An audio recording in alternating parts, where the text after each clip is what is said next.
Assalamualaikum murid-murid. Berjumpa lagi kita dalam mata pelajaran TMK tahun 6. Kali ini kita akan bincang tajuk dari unit 1 iaitu pengaturcaraan. Di akhir pembelajaran ini, cikgu berharap murid-murid akan dapat menguasai standard pembelajaran 1.1 iaitu menyatakan kegunaan aturcara komputer dalam perkakasan harian. Baiklah murid-murid, pernahkah kamu melihat peralatan ini? Pernah kan? Ini adalah mesin basuh jenis automatik.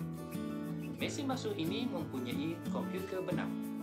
Kita hanya perlu menekan satu butang dan mesin basuh ini akan melaksanakan semua proses basuhan.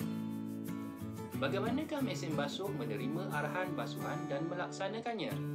Tahukah kamu bahawa sesetengah perkakasan harian yang terdapat di rumah kamu mempunyai aturcara komputer? Mari kita terokai kegunaan aturcara komputer dalam perkakasan harian yang terdapat di rumah kita.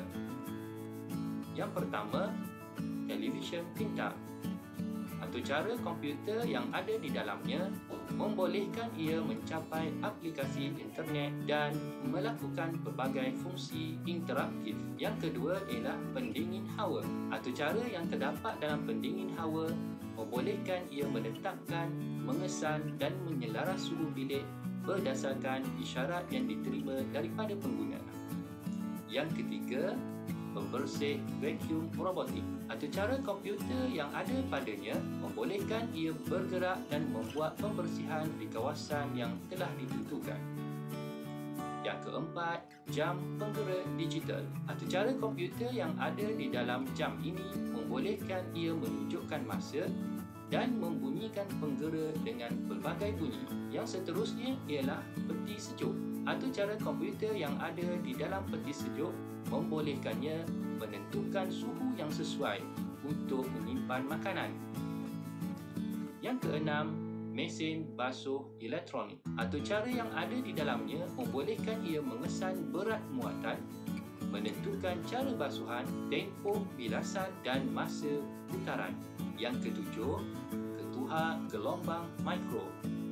Aturcara komputer yang ada di dalamnya membolehkan ia melakukan pelbagai cara memasak. Berdasarkan gambar ikon yang ditunjukkan ini, nyatakan kegunaan aturcara komputer bagi periuk nasi elektronik. Murid-murid boleh nyatakan apakah kegunaan aturcara bagi periuk nasi elektronik. Padanya terdapat 3 ikon. Ikon yang pertama menunjukkan periuk nasi elektronik ini boleh memasak nasi. Untuk ikon yang kedua, periuk nasi elektronik ini juga boleh memasak sup. Dan yang ketiga, periuk nasi elektronik ini boleh juga digunakan untuk mengukus. Berdasarkan perbincangan kita sebentar tadi, kita boleh simpulkan bahawa aturcara komputer ialah satu set arahan mengikut urutan yang mengarahkan komputer membuat sesuatu. Sesetengah perkakasan harian mempunyai komputer benam. Komputer benam ini mempunyai aturcara komputer yang menentukan cara bagaimana perkakasan tersebut berfungsi. Kegunaan aturcara ini adalah untuk memastikan perkakasan tersebut dapat melaksanakan tugas mengikut tetapan. Sekian dahulu pembelajaran kita untuk kali ini. Diharap murid-murid dapat menyatakan kegunaan aturcara komputer dalam perkakasan harian yang ada di sekeliling kita. Sekian, Assalamualaikum.